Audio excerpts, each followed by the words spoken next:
نحمده ونصلي ونسلم على رسوله الكريم اما بعد فاعوذ بالله من الشيطان الرجيم بسم الله الرحمن الرحيم فلولا نفر من كل فرقة منهم طائفة ليتفقهوا في الدين ولينذروا قومهم اذا رجعوا اليهم لعلهم يحذرون صدق الله العظيم۔ ناظرین کرام، باب العلم انواریہ ایجوکیشنل سوسائٹی و جامعہ انواریہ کے زیر اہتمام شرح وقایہ کا سلسلہ وار درس جاری ہے۔ شرح وقایہ جلد اول کا درس پہلی نشست مکمل ہو چکی ہے، جس میں وضو کے فرائض اور اس کے ساتھ فروعی جو مسائل ہیں اور ائمہ اربعہ کا اختلاف اور دلائل بیان کر دیے گئے ہیں۔ اب آج کی اس نشست کا آغاز وضو کی سنتوں کے بیان سے ہو رہا ہے۔ وسنته للمستيقظ غسل يديه الى رسغيه ثلاثا قبل ادخالهما الاناء۔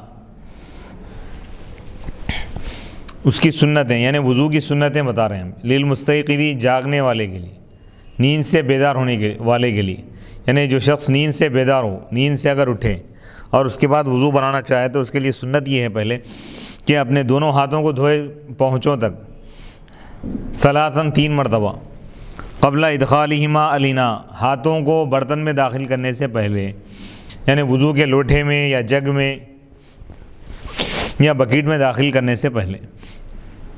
ھذا الغسل یہ غسل، یہ دھونا بعض مشائخ کے پاس، بعض فقہاء کے پاس سنت ہے استنجا سے پہلے بھی، وعند البعض بعدہ اور بعض کے پاس استنجا کے بعد، اور بعض کے بعد استنجا سے پہلے بھی اور اس کے بعد، دونوں صورتوں میں، یعنی دونوں ہاتھوں کو پونچھوں تک دھونا یہ سنت ہے۔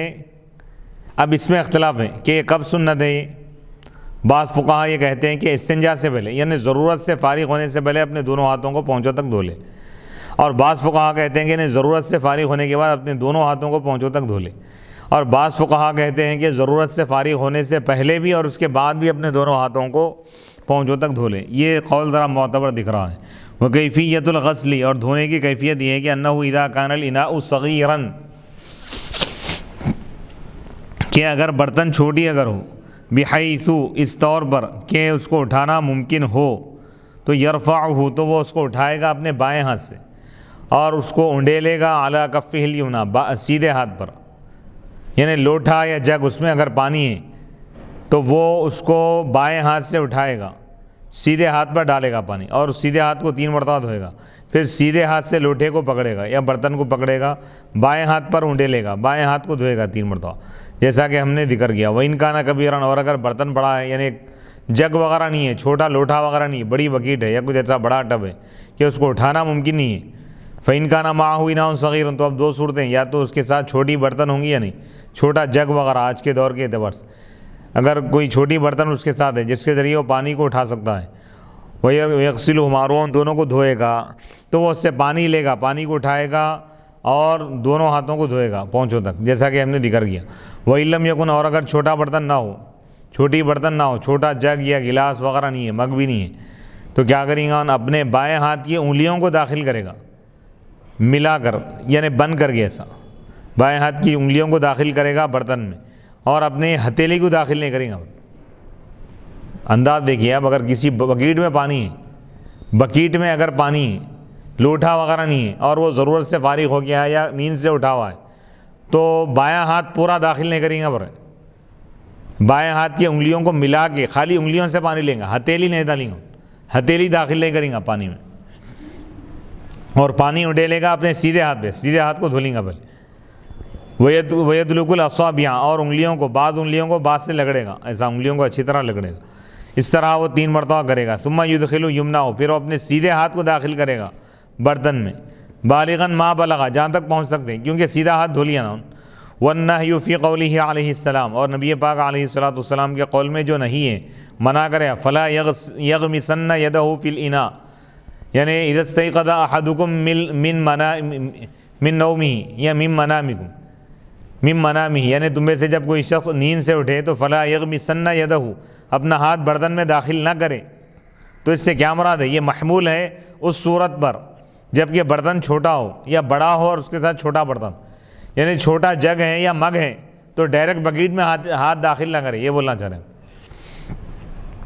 اب رہی وہ صورت کہ جب برتن بڑا اگر ہو، یعنی کوئی ٹب ہے یا بڑی بکیٹ ہے، اس کے ساتھ چھوٹی بکیٹ نہیں ہے، تو یہاں پر مبالغے کے ساتھ داخل کرنے پر محمول ہوں گا، یعنی پورا ہاتھ داخل نہ کرے، بایاں ہاتھ پورا داخل نہ کرے، خالی انگلیاں داخل کرے، ہتھیلی داخل نہ کرے، انگلیوں سے پانی لے کے سیدھا ہاتھ دھو لے۔ کل ذالک، یہ تمام صورتیں اس وقت ہیں جبکہ وہ نہ جانے کہ اس کے ہاتھ پر نجاست ہو، ہاتھ پر نجاست کے ہونے کا علم نہ ہو۔ البتہ جب اس کو یقین ہو، جان لیا کہ ہاتھ پر نجاست ہے، تو نجاست کو زائل کرنا ایسے طور پر یہ واجب ہے، فرض ہے، جو برتن کو نجس کرنے تک نہ پہنچائیں۔ یا دوسری چیز، تو پہلے ہاتھ پر جو نجاست لگی ہوئی ہے تو اس کو صاف کریں گے، اس کے بعد ہاتھ دھوئیں گے۔ پہلی سنت بتا دی، دونوں ہاتھوں کو پونچھوں تک دھونا۔ دوسری سنت بتا رہے ہیں، وہ تسمیۃ اللہ، اللہ تعالیٰ کا نام لینا، بسم اللہ پڑھنا، بسم اللہ الرحمن الرحیم کہنا ابتداءً شروع میں۔ والسواک، تیسری سنت بتا رہے ہیں، مسواک کرنا۔ والمضمضۃ، اگر مسواک نہیں ہے، اب آج کل تو رواج ختم ہو گیا مسواک کا، لوگ عمل نہیں کرے اس پہ، تو اب انگلی کو استعمال کریں گے، انگلیوں سے دانت صاف کریں گے۔ والمضمضۃ بمیاہ، اور کلی کرنا، چوتھی سنت، چند پانیوں سے کلی کرنا سنت ہے وضو میں۔ والاستنشاق بمیاہ، اور چند پانیوں سے، نئے پانیوں سے ناک صاف کرنا، ناک میں پانی چڑھائیں گا، یعنی سیدھے ہاتھ سے پانی داخل کریں گا، بائیں ہاتھ سے ناک صاف کریں گا۔ وَإِنَّمَا قَالَ بِمِيَاهٍ، اب یہاں پر علامہ صدر الشریعہ علیہ رحمہ فرما رہے ہیں، تاج الشریعہ کی عبارت پر یعنی تبصرہ کرتے ہوئے، اس کی شرح کرتے ہوئے فرما رہے ہیں کہ بِمِيَاهٍ بولے ہم، کلی کرنا بِمِيَاهٍ چند پانیوں سے، والاستنشاق بِمِيَاهٍ ناک میں پانی چڑھانا، ناک صاف کرنا چند پانیوں سے۔ یہ کیوں فرمایا ولم یقل ثلاثا، تین مرتبہ بول کے نہیں بول رہے ہیں، لید اللہ، تاکہ یہ اس بات پر دلالت کرے کہ مسنون کیا ہے، التثلیث بمیاہ جدیدہ، یعنی تین مرتبہ کلی کرنا، تین مرتبہ ناک میں پانی چڑھانا، یہ سنت ہے، نئے پانیوں سے بھریں، یعنی کلی کرنے کے لیے جو پانی لے لیے چلو میں، وہی پانی ناک صاف کرنے کے لیے ناک میں پانی چڑھا رہے، وہ صحیح نہیں ہے۔ کلی کرنے کے لیے الگ پانی لیں گا، کلی کرنے کے بعد تین مرتبہ کلی کرنے کے بعد پھر پانی لے کے ناک صاف کریں گے۔ بعض فقہا کے پاس کلی اور ناک میں پانی چڑھانا ایک ہی پانی سے کریں گے، چلو بھر پانی لیا، کلی بھی کر رہا، ناک میں بھی پانی چڑھا رہا، تو یہ صحیح نہیں ہے احناف کے پاس۔ وَإِنَّمَا كَرَّرَ قَوْلَهُ بِمِيَاهٍ، بِمِيَاهٍ کیوں بولے؟ دونوں کے لیے بِمِيَاهٍ دوبارہ استعمال کریں، تاکہ یہ اس بات پر دلالت کرے کہ اعلیٰ تجدید الماء لکل منہما، ہر ایک کے لیے پانی کی تجدید کرنا ہے، رینیول کرنا ہے پانی، یعنی دوبارہ تازہ پانی لینا ہے۔ خلافاً للشافعی، اس میں امام شافعی رحمۃ اللہ علیہ کا اختلاف ہے۔ فإن المسنون عنده أن يمضمض ويستنشق بغرفة واحدة، کیونکہ امام شافعی رحمۃ اللہ علیہ کے بعد مسنون یہ ہے کہ کلی کرے، وہ ناک میں پانی چڑھائے ایک ہی چلو سے، ایک چلو میں پانی لے کے دو کام کر دیں، ثم ہاکذا ثم ہاکذا، پھر اس طرح پھر اس طرح۔ وتخلیل اللحیۃ،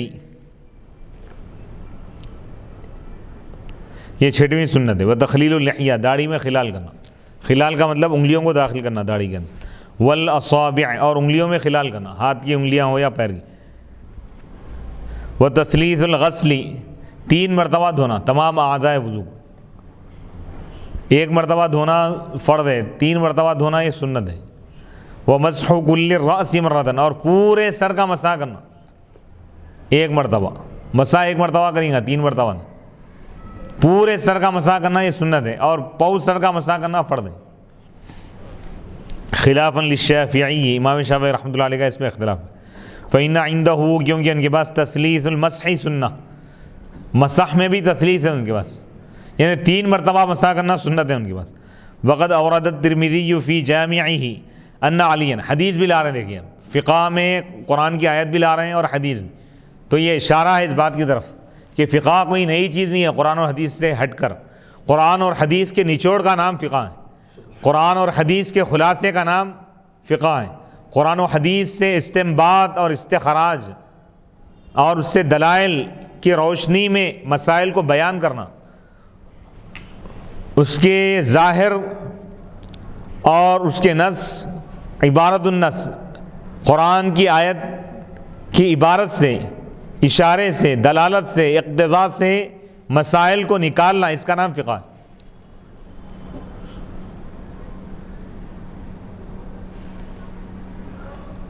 وقد اورد الترمذی فی جامعہ ان علیٰ توضأ فغسل اعضاءه ثلاثا ومسح رأسه مرة وقال هكذا وضوء رسول اللہ صلی اللہ علیہ وسلم وفی صحیح البخاری مثل هذا۔ اب احناف پر جو لوگ اعتراض کرتے ہیں کہ یہ لوگ حدیث کے خلاف جاتے ہیں، فقہی کتابوں میں دیکھیے اب حدیث موجود ہیں۔ فقہ ایک معنی میں حدیث کی تفسیر ہے، قرآن کی تفسیر حدیث، اور حدیث کی تفسیر اور تفصیل تشریح کا نام فقہ ہے۔ الفاظ بدلے ہوئے، معنی ہے یہ۔ وقد اورد الترمذی، جبکہ امام ترمذی رحمۃ اللہ علیہ، ابو عیسیٰ محمد بن عیسیٰ بن ثورہ الترمذی رحمۃ اللہ علیہ نے اپنے جامع ترمذی میں، سنن ترمذی میں یہ حدیث لائے ہیں کہ مولا علی، مولا کائنات حضرت سیدنا علی مرتضیٰ رضی اللہ تعالیٰ عنہ وضو فرمائیں، فغسل اعضاء، اپنے اعضاء کو 3 مرتبہ دھوئیں اور سر کا مسح 1 مرتبہ فرمائیں، اور آپ نے کہا اس کے بعد وضو سے فارغ ہونے کے بعد فرمائیں کہ اسی طرح اللہ کے رسول علیہ الصلوۃ والسلام کا وضو ہے۔ تو مولا کائنات کی روایت سے یہ ثابت ہو گیا کہ سر کا مسح 1 مرتبہ کرنا سنت ہے۔ اگر 3 مرتبہ اگر ہوتا تو آپ 3 مرتبہ مسح کرتے۔ یہ تو احناف کی دلیل ہے، دیکھ، اور بخاری شریف میں بھی اسی طرح ہے۔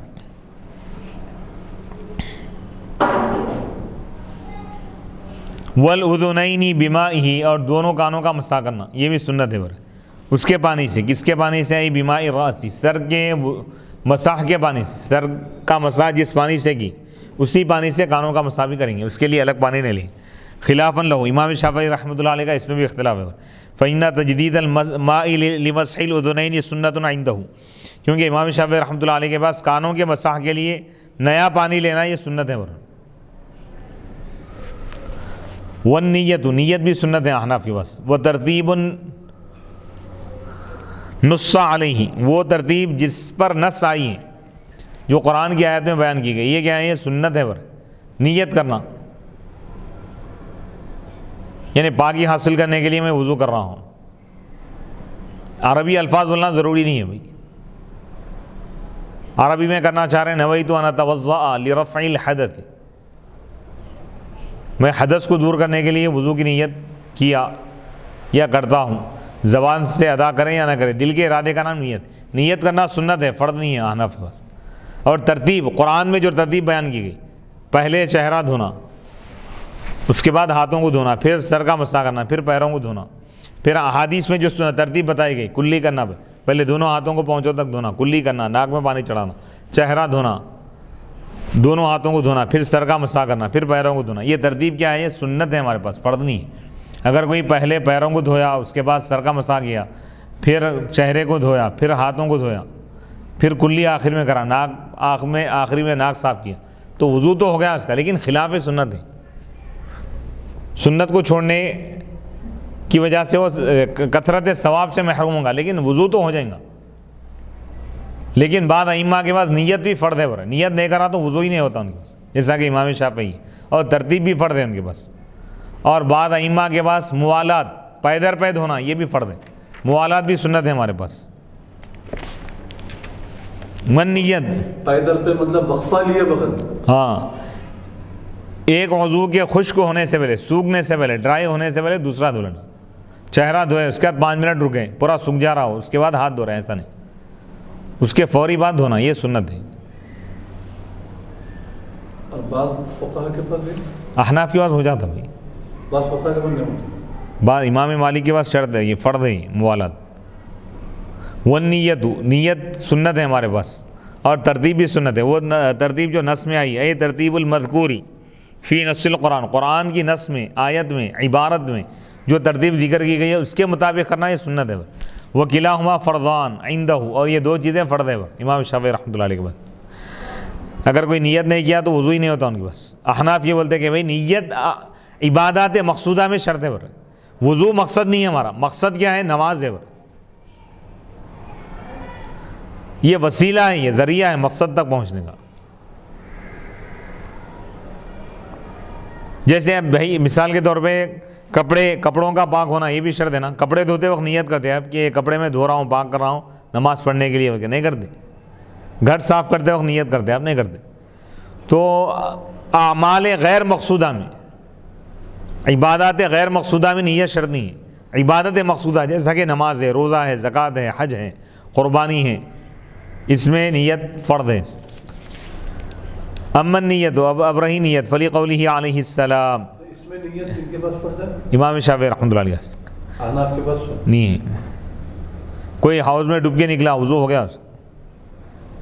کوئی بارش میں بھگیا سر سے لے کر پیر تک، وضو بھی ہو گیا، غسل بھی ہو گیا. کلی اور ناک میں پانی چڑھایا، کلی کر لیا، ناک میں پانی چڑھایا تو اس کا وضو بھی ہو گیا، غسل بھی ہو گیا، ختم. اچھا یہ لوگ نیت فرض کیوں کر رہے ہیں؟ فلی قولہ علیہ السلام، اللہ کے رسول علیہ الصلوۃ والسلام کی اس حدیث کی وجہ سے. جیسے بخاری کی روایت انما الاعمال بالنیات، تمام اعمال کا دار و مدار نیتوں پر ہے. وہ لوگ بولتے ہیں کہ ہر عمل نیت سے ہونا چاہیے، نیت کے بغیر کوئی عمل نہیں ہوتا. تو شواف ہے برہمی، وضو بھی ایک عمل ہے، لہذا اس کے لیے بھی نہیں یہ شرط ہے. تو احناف جواب دیں اس کا، وجوابنا، اور ہمارا جواب یہ کہ ان الثواب منوط بالنیت، کہ ثواب مربوط ہے، ثواب جڑا ہوا ہے، مربوط ہے، متعلق ہے نیت سے ہے. اس پر سب کا اتفاق. ایک ہے نفس عمل، ایک ہے ثواب، ایک ہے عمل کا صحیح ہونا، دوسری چیز ہے اس پر ثواب کا ملنا. ہم یہ بول رہے ہیں کہ بغیر نیت کے وضو تو صحیح ہو گیا، ثواب نہیں مل رہا ہوگا، یہ الگ بات. کوئی نیت کے بغیر گھر صاف کیا، بھائی گھر صاف نہیں ہوا، بولیں گے اب ہو گیا سر. کپڑے دھویا، کپڑے نہیں دھوئے گئے، صاف نہیں ہوئے، بولیں گے اب کپڑے تو صاف ہو گئے. لیکن اگر وہ نیت کرتا کہ میں نماز کے لیے کپڑے دھو رہا ہوں، نماز پڑھنے کے لیے، تو اس پر اس کو ثواب ملے. گھر صاف کرتے وقت، گھر کی صفائی کے وقت اگر یہ نیت کریں کہ ہم ذکر اور عبادت کے لیے صفائی کر رہے ہیں تو ہر عمل پہ ثواب ملے. دیکھیے یہ چیز ہے. تو احناف بتا رہے ہیں کہ دو چیزیں الگ الگ. بھائی وضو تو ہو جائیں گا، اس سے نماز پڑھ سکتے ہیں، لیکن اس پر ثواب نہیں ملیں گا. کس پر؟ وضو پر. وضو پر اگر کوئی ثواب چاہ رہا ہے تو نیت کریں. یہ چیز ذہن میں رکھیں. فلا بدہ، تو اب یہاں ضروری ہے کہ ثواب کو پوشیدہ مانا جائے. او یقدر شیء، یا کوئی ایسی چیز پوشیدہ مانی جائے جو ثواب پر مشتمل ہو. جیسے حکم الاعمال بالنیات، انما تصاب الاعمال بالنیات، اعمال پر ثواب دیا جاتا ہے نیتوں کی وجہ سے. یعنی جب ثواب دینے کی بات آئیں گے تو اللہ نیت کو دیکھیں گا بندے کی. جی نیت کے بغیر عمل ہوتا ہی نہیں، وجود میں ہی نہیں آتا. یہ غلط ہے برا. اچھا، کیونکہ ہم ہزاروں اعمال کو دیکھ رہے ہیں بغیر نیت کے انسان کر رہا ہے. گھر کی صفائی کر رہا، نیت کر دے گا، اس پہ نماز بھی پڑھ رہا ہے. نماز کے لیے صفائی کر رہے ہیں، بلکہ یہ نیت سے تو کوئی بھی گھر صاف نہیں کرتا. کوئی کپڑوں کو دھو رہا ہے تو یہ نیت نہیں کرتا کہ میں نماز پڑھنے کے لیے کپڑے دھو رہا ہوں. تو معلوم یہ ہوا کہ ثواب یہاں پر پوشیدہ ہے، ثواب الاعمال بالنیات.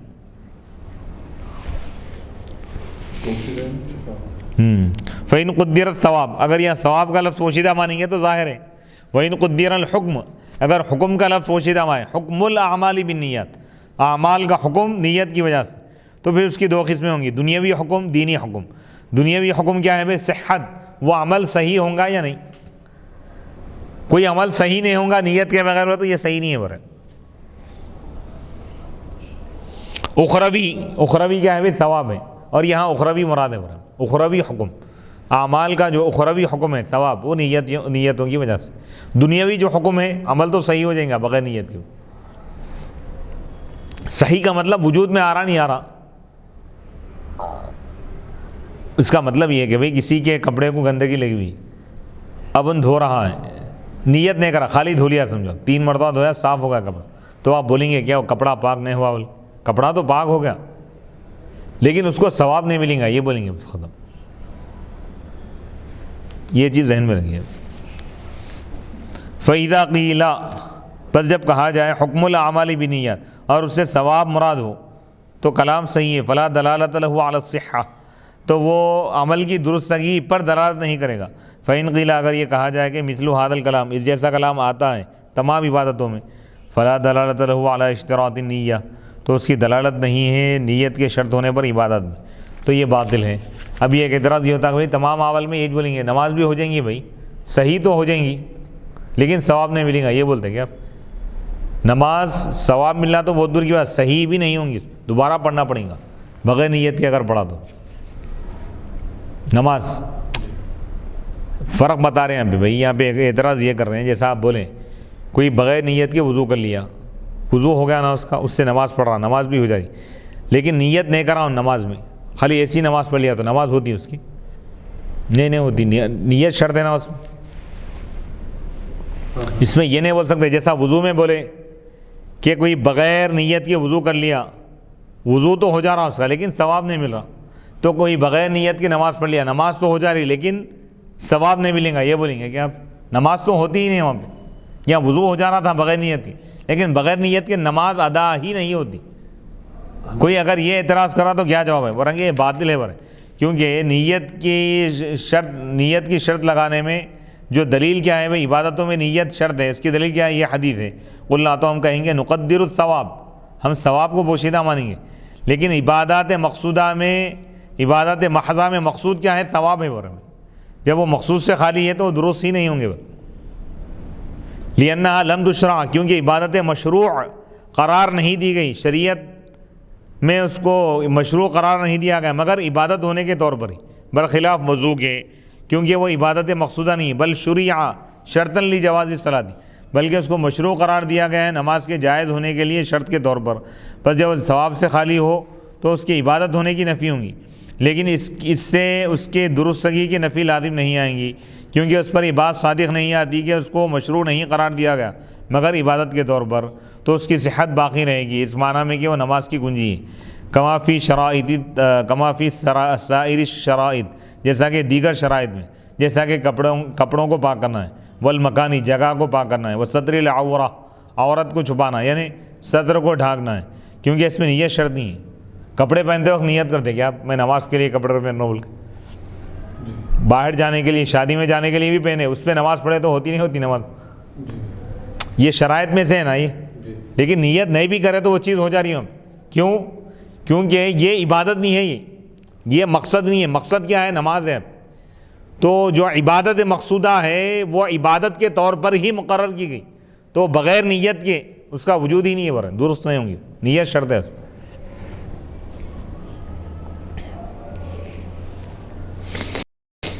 تو یہ نیت شرط ہے بلکہ امام اعظم ابو حنیفہ بولا نماز کے لیے؟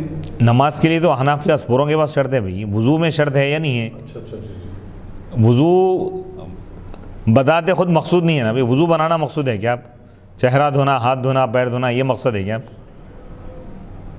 مقصد نماز ہے، اب وہ مقصد کا ذریعہ ہے بھائی، ذریعہ اہم نہیں ہے، ذریعہ خالی شرط ہے، لیکن جو مقصود ہے وہ بغیر نیت کے ادا نہیں ہوں گا۔ ہاں یہ وسیلے کو اگر آپ عبادت بنانا چاہ رہے ہیں، ثواب اب نیت کے لیے تو اللہ تعالیٰ ثواب عطا کریں گا، یہ بتانا چاہ رہے ہیں۔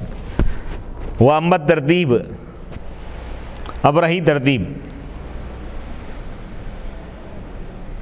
فلی قولی تعالی، اللہ تعالیٰ کے اس قول کی وجہ سے ان کے پاس فرض ہے، کس کے پاس؟ امام شافعی رحمۃ اللہ علیہ، فغسلوا، فا داخل کریں، اے ایمان والوں جب تو نماز کا ارادہ کرو تو اپنے چہروں کو دھو، فیفرض تقدیم غسل الوجہ، تو چہرے کو دھونا، چہرہ دھونے کو مقدم کرنا، پہلے چہرے کو دھونا فرض ہے، فیفرض تو وہ فرض ہوگا، فیفرض تقدیم الباقی، تو باقی اعضاء کو دھونا، اس کو مقدم کرنا، یہ بھی فرض ہوگا مرتباً ترتیب کے دوست، پہلے چہرے کا ذکر ہے تو پہلے چہرہ دھونا فرض ہے، اس کے بعد ہاتھوں کا ذکر ہے، ہاتھوں کو دھونا فرض ہوگا، پھر سر کے مسح کا ذکر ہے، سر کا مسح، پھر پیروں کو دھونے کا ذکر، تو یہ ترتیب بھی فرض ہے۔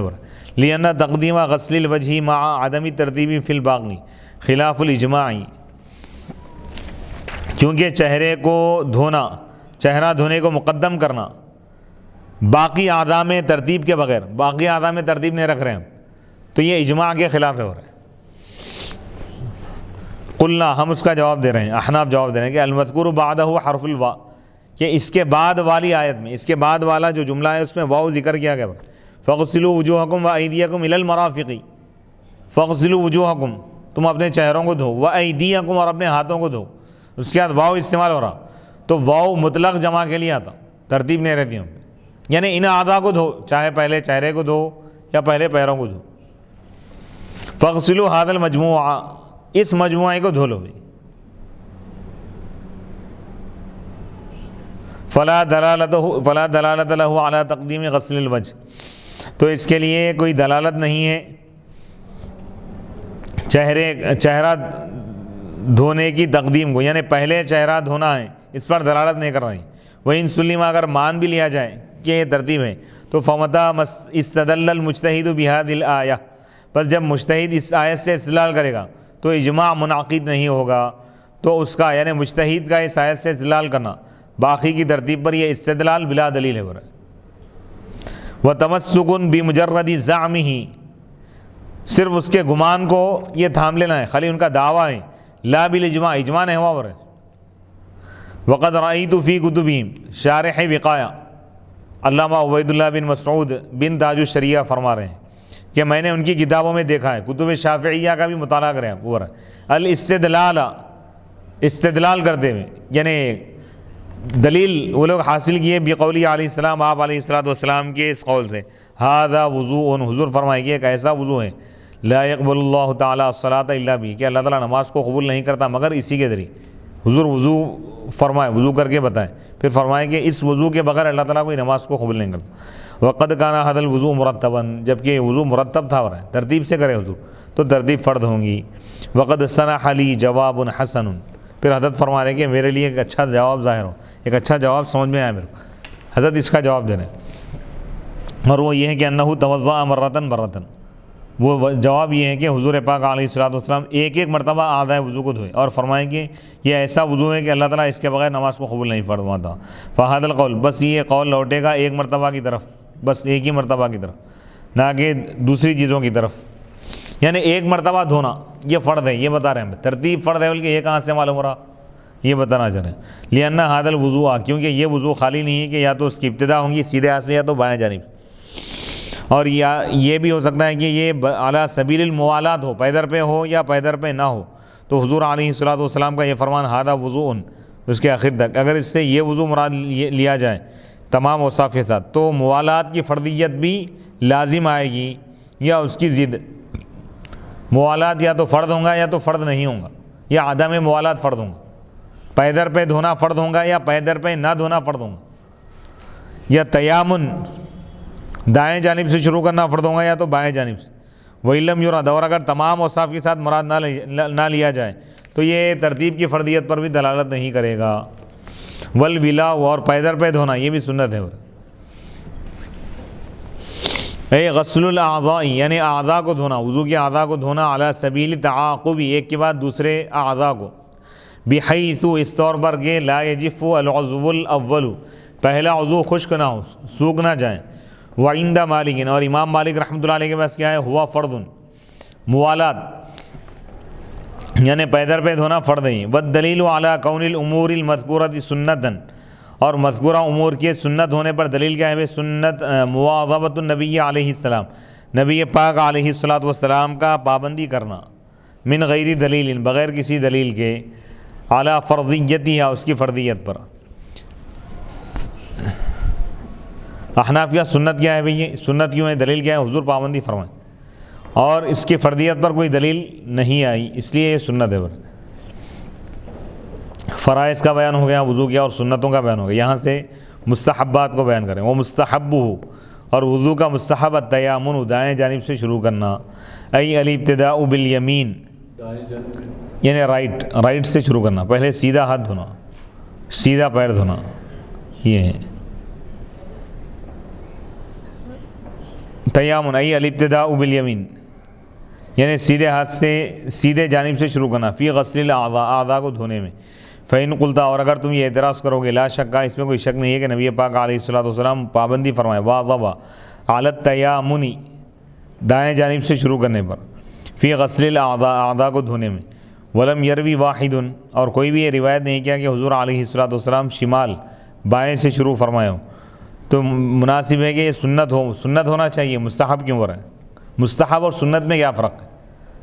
بہت باریک فرق ہے، اس میں بتا رہے ہیں. قلت، میں کہوں گا.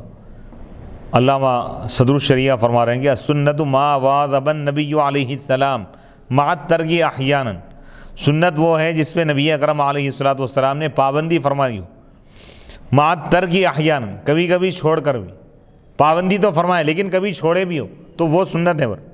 فَإِن كَانَتِ الْمُوَاظَبَةُ الْمَذْكُورَةُ عَلَى سَبِيلِ الْعِبَادَةِ، اگر وہ مذکورہ پابندی بطور عبادت کی اگر ہو تو وہ سنن ہدا ہے.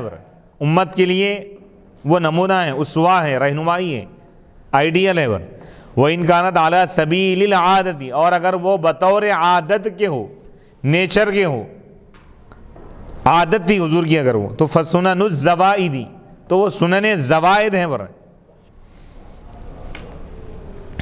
کلبس الثیاب، جیسا کہ کپڑوں کا پہننا ہے، زائد ہے بھائی، مطلب اضافی چیز ہے یہ. کلبس الثیاب، جیسا کہ کپڑوں کا پہننا ہے. والاکل بالیمین، سیدھے ہاتھ سے کھانا ہے. وتقدیم الرجل الیمنی، اور بائیں ہاتھ کو یعنی بائیں پیر کو مقدم کرنا داخل ہونے میں. مسجد میں داخل ہو رہے تو پہلے سیدھا پیر رکھنا، داخل کرنا. ونحو ذلک، اور جیسی چیزیں. وکلامنا، اور ہمارا جو کلام ہے، ہماری جو بحث ہے پہلے کے بارے میں، سنن ہدا کے بارے میں حضور بطور عبادت جو کی، وہ مواظبۃ النبی علیہ السلام علی التیامن کانت من قبیل الثانی، اور نبی پاک علیہ الصلوۃ والسلام کا تیامن پر پابندی کرنا، یعنی دائیں جانب سے اچھے کاموں کو شروع کرنے پر پابندی کرنا، بس سبیل عادت تھا. حضور کی عادت تھی. وَيُفْهَمُ مِنْ هَذَا، اسی لیے مستحب ہے.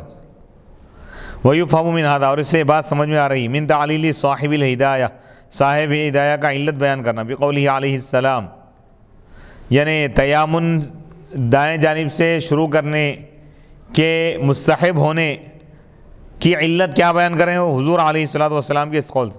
ان اللہ تعالی یحب التیامن، بے شک اللہ تعالیٰ تیامن کو پسند فرماتا ہے، دائیں جانب سے شروع کرنے کو. فی کل شیء، ہر چیز میں. حتی التنعل، یہاں تک کہ تنعل اور ترجل میں بھی. تنعل نالین پہننا، جوتے پہننا ہے تو پہلے سیدھے پیر میں پہنیں گے. اور والترجل، کنگھی کرنا ہے تو پہلے دائیں حصے پہ کنگھی کریں گے، سر کے دائیں حصے پہ کنگھی کریں گے، اس کے بعد بائیں.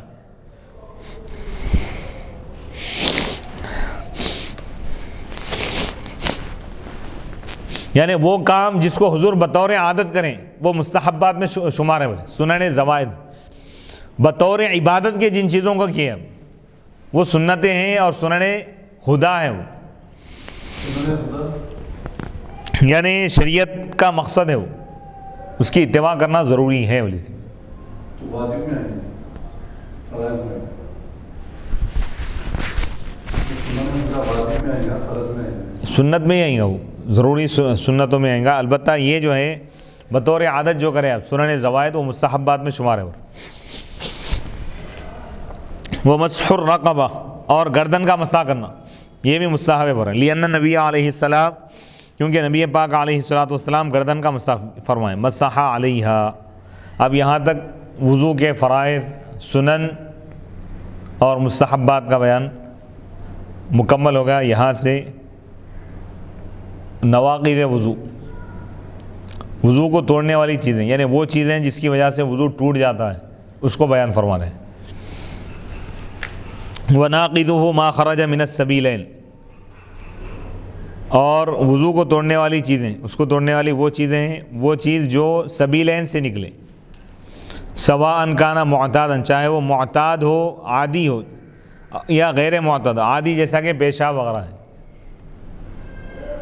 پیشاب اگر کوئی کیا تو اس کی وجہ سے بھی وضو ٹوٹ جاتا ہے، پیشاب نکلنے کی وجہ سے.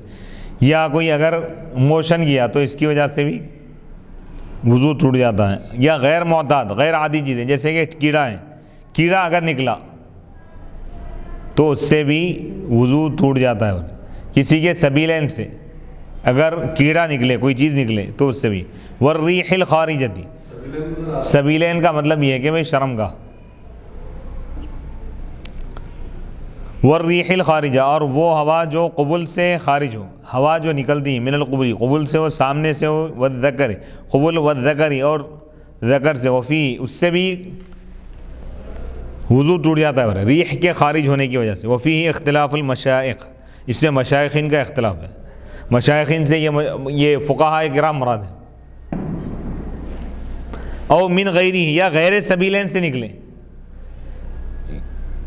شرمگاہ سے نکلے یا غیر سبیلین سے اگر نکلے، ان کانا نجسن، اگر وہ چیز ناپاک ہے. سالا، جو بہی ایسی چیز کی طرف جس کو دھونا واجب ہے، اے الی موضع یجب تطہیر، ایسے مقام کی طرف نکلی وہ چیز جس کا دھونا واجب ہے. فی الجملۃ، بہرحال، اما فی الوضوء، یا تو وضو میں، اما فی الوضوء، یا تو وضو میں یا تو غسل میں. جیسے مثال کے طور پر یہ ہے کہ بھئی ہاتھ ہے، ہاتھ تو سبیلین میں شامل نہیں ہے، لیکن خون نکلا اس سبیلین سے ہٹ کے کسی اور مقام سے کوئی چیز نکلی، تو ناپاک اگر ہے وہ تو وضو توڑیں گا، پاک اگر ہے تو نہیں توڑیں گا. ان کا نا نجیسن، اگر وہ ناپاک ہے اور نکل کے وہ ایسے مقام کی طرف جائے، بہے جس کو دھونا واجب ہے، نکل کر اپنے مقام سے آگے بڑھ جائے. جیسے خون ہے، انگلی کو زخم لگ گیا، انگلی کٹ گئی، یا انجیکشن وغیرہ کے دوران یا کسی اور چیز کی وجہ سے خون اگر بہہ جائے، زخم لگنے کی وجہ سے یا گرنے پڑنے کی وجہ سے، تو اب وضو ٹوٹ گیا اس کا. پیپ کی وجہ سے بھی وضو ٹوٹ جاتا، ناپاک چیز ہے نا. وعند الشافعی، امام شافعی رحمۃ اللہ علیہ کے پاس، الخارج من غیر السبیلین لا ينقض الوضوء، امام شافعی رحمۃ اللہ علیہ کے پاس غیر سبیلین سے نکلنے والی چیز وضو کو نہیں توڑتی. خون وغیرہ کی وجہ سے وضو نہیں ٹوٹتا ان کا، غیر سبیلین سے اگر نکلے تو. وقولہ، اور ان کا یہ قول صاحب کتاب کا، صاحب وقایا تاج الشریعہ محمود، علامہ محمود تاج الشریعہ رحمۃ اللہ علیہ، جو فرمائے ان کا نا نجیسن، اگر وہ چیز ناپاک ہو. نجیسن، نجسن، دو طریقے سے پڑھے، یہ متعلق ہے ان کے اس قول او من غیری ہی کے. روایت کیا ہے؟ نجس کی ہے، نجس کے معنی نجاست، ناپاکی، بفتح الجیم، وہو عین النجاسہ، عین نجاست کو نجس بولتے ہیں. نجس کا مطلب ناپاک. جیسے خون نجاست نہیں، خون نجس ہے، اگر کسی کو خون لگ جائے تو وہ شخص نجس ہو گیا، ناپاک. نجاست جس کو لگے وہ نجس، اور نجاست کو نجس کہتے ہیں عربی میں، یہ فرق. جیسے خون ہے، خون ناپاک ہے، خون نجاست ہے، نجس بولیں گے. خون کپڑے کو لگ گیا تو کپڑا نجس ہوا، نجس نہیں بولیں گے.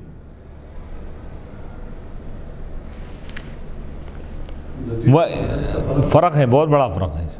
نجاست کو نجس بولتے ہیں عربی میں، اور نجاست جس چیز کو لگ جائے وہ چیز نجس، ناپاک ہو جاتی ہے. تو نجس زیادہ خطرناک چیز ہے. وہ تو ناپاک ہے، وہ جس کو لگے وہ بھی ناپاک ہو. خون ناپاک ہے، لیکن پاک چیز کو لگ جائے تو وہ پاک چیز بھی ناپاک ہو جائے. ناپاکی اور گندگی اور نجاست کو نجس بولتے ہیں عربی میں، اور نجاست جس چیز کو لگ جائے اس کو نجس بولیں گے. وہ اما بکسر الجیم، یا تو جیم کے کسرے کے ساتھ ہوں گی، یعنی نجسن. فما لا یکون طاہرا، بس جو چیز پاک نہ ہو اس کو نجس بولیں گے. یہ فقہا کی اصطلاح میں ہے. ھذا فی اصطلاح الفقہا.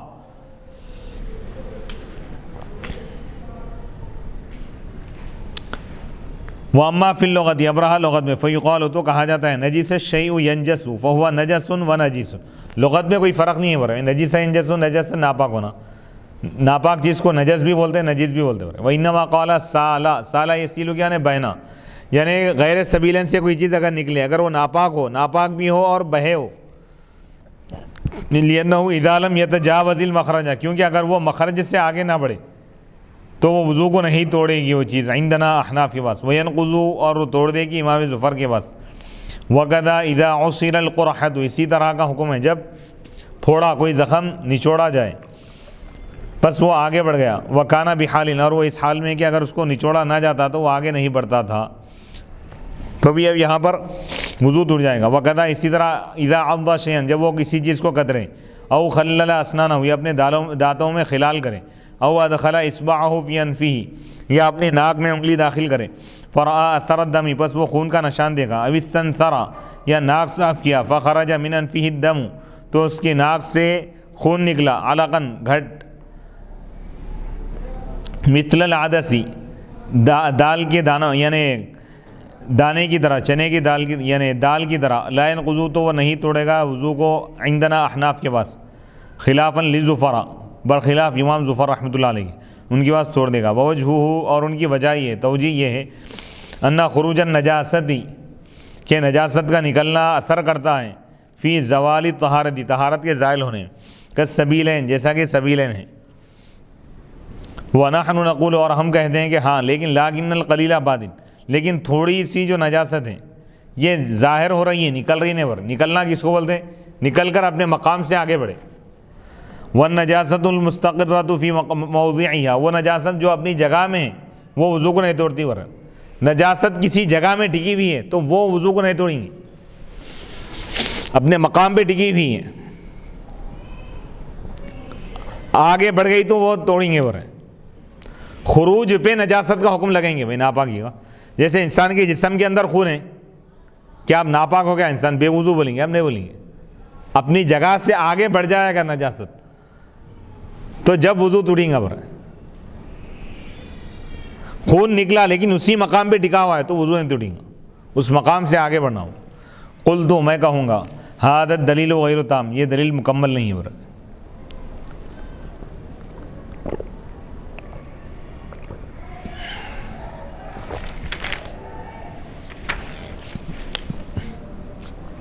لِأَنَّهُ لَا يَشْمَلُ کیونکہ یہ شامل نہیں ہے اس صورت پر، اذا غرزت ابرۃ جب سوئی چبو دی جائے، فارتقى الدم انجیکشن لگا دیے کسی کو سمجھو تو خون چڑھا، علی رأس الجرح زخم کے سرے پر، لیکن وہ نہیں بہا زخم سے، تو یہاں پہ خروج محسوس ہے نکلنا، لیکن اس کے باوجود وضو نہیں ٹوٹ رہا ہے ہمارے پاس۔ وقد خطر ببالی اور یقیناً میرے دل میں ایک اچھا جواب آیا، اچھی توجیہ، وہ انہ لم یتحقق خروج النجاست اور وہ یہ ہے کہ نجاست کا نکلنا نہیں پایا گیا، کیونکہ یہ خون ناپاک نہیں ہے بلکہ نجس تو وہ خون ہے جو بہنے والا ہے، جو اپنی جگہ سے بہہ کے آگے بڑھا تو وہ ناپاک ہے۔ تو اسی طرح قے قلیل کے بارے میں، یعنی وہ خے جو منہ نہ بھرے، منہ بھر سے کم اگر خے تھوڑی خے ہوئی وضو نہیں ٹوٹیں گا، اس سے خے اتنی زیادہ ہوئی کہ منہ بھر گیا اس تو وضو ٹوٹ جائے گا۔ وسیأتی عن قریب آئے گا اس صفحے میں یہ مسئلہ بیان کیا جائیں گے اور خے کا۔ وقولہ اور ان کا یہ قول، صدر الشریعہ تاج الشریعہ کی عبارت کی تشریح کر رہے ہیں، فرما رہے ہیں کہ الاما یطہر، الاما یطہر یہ کیا ہے بھئی؟ یعنی غیر سبیلین سے کوئی نجاست اگر نکلی اور وہ اپنے مقام سے بہہ کے ایک ایسی جگہ گئی جس کو دھونا واجب ہے، یہ احتراز ہے اس چیز سے جب اذا قشرت جب چھلکا نکال دیا جائے، نفتتن کسی زخم کا، فی العینی آنکھ میں کوئی پھنسی وغیرہ ہو گئی تھی سمجھو، اس کی کھبلی نکل گئی تو پیپ بہا اس طور پر کہ وہ آنکھ سے باہر نہیں ہے، آنکھ کے اندر ہی ہے پیپ، تو وضو نہیں ٹوٹے گا، کیونکہ آنکھ کے اندر دھونا فرض نہیں ہے آپ کے اوپر، آنکھ کے اندر پانی ڈالنا آپ کے اوپر فرض نہیں ہے۔ تو یہاں پر نجاست تو نکلی، پیپ تو نکلا، لیکن اس جگہ کی طرف آگے نہیں بڑھا جس کو دھونا واجب ہے۔ باریک مسئلہ ہے بہت، لِأَنَّ دَاخِلَ الْعَيْنِ کیونکہ آنکھ کے اندر کا حصہ دھونا واجب نہیں ہے، لَا يَجِبُ تَطْهِيرُهُ أَصْلًا لَا فِي الْوُضُوءِ وَلَا فِي الْغُسْلِ نہ وضو میں دھونا فرض ہے نہ غسل میں بھی آنکھ کے اندر دھونا فرض نہیں ہے۔ اِذْ لَيْسَ لَهُ حُكْمُ ظَاهِرِ الْبَدَنِ کیونکہ آنکھ کے لیے بدن کے ظاہر کا حکم نہیں ہو رہا ہے، ظاہری بدن کو دھونا ہے بھائی، اندر کے حصے کو دھونا ہے کیا آپ کو؟ جیسا دل ہے، دل کو دھونا فرض ہے کیا آپ کو وضو یا غسل؟ جو اعضاء نظر آ رہے ہیں اس کو دھونا فرض ہے غسل میں اور وضو میں۔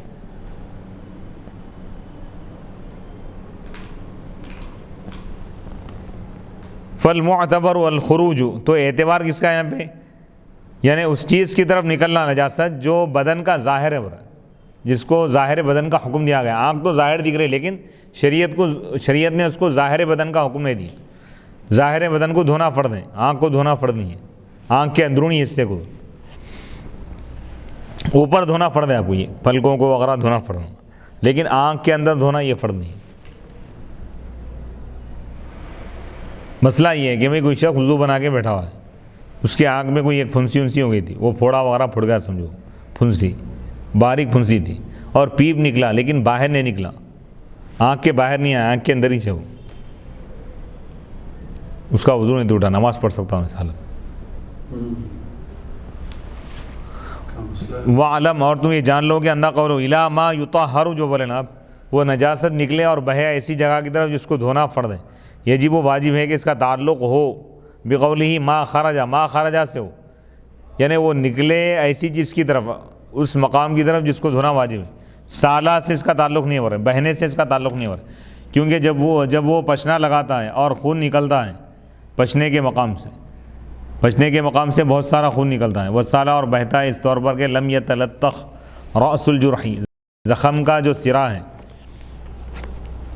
پچنا لگانے کا جو مقام ہے وہ آلودہ نہیں ہوتا، تو لا شک فإنہ لا شک فی الانتقاض، وضو کے ٹوٹنے میں کوئی شک نہیں ہے ہمارے پاس، مع انہ لم یصل، حالانکہ وہ نہیں بہا، الی موضع، ایسے مقام کی طرف جس کو لاحق ہوتا ہے دھونے کا حکم، پاکی کا حکم، بلکہ وہ نکلا ایک ایسے مقام کی طرف لا یلحقہ، جس کو لاحق نہیں ہوتا پاکی کا حکم.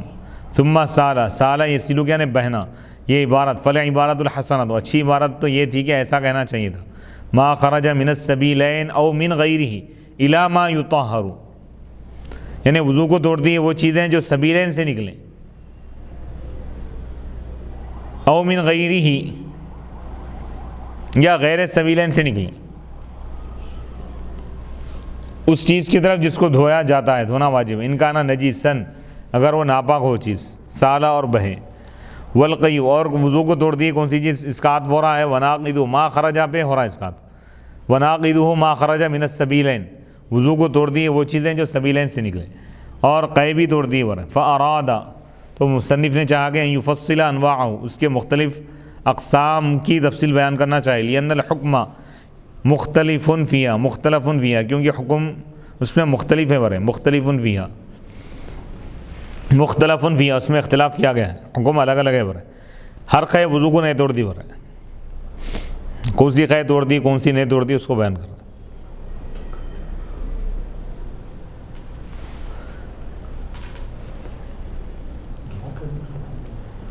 تو یہاں قے کے بیان سے انشاءاللہ اگلی نشست میں بیان کریں گے. وصلی اللہ تعالی علی خیر خلقہ سیدنا محمد وآلہ واصحابہ اجمعین والحمد للہ رب العالمین.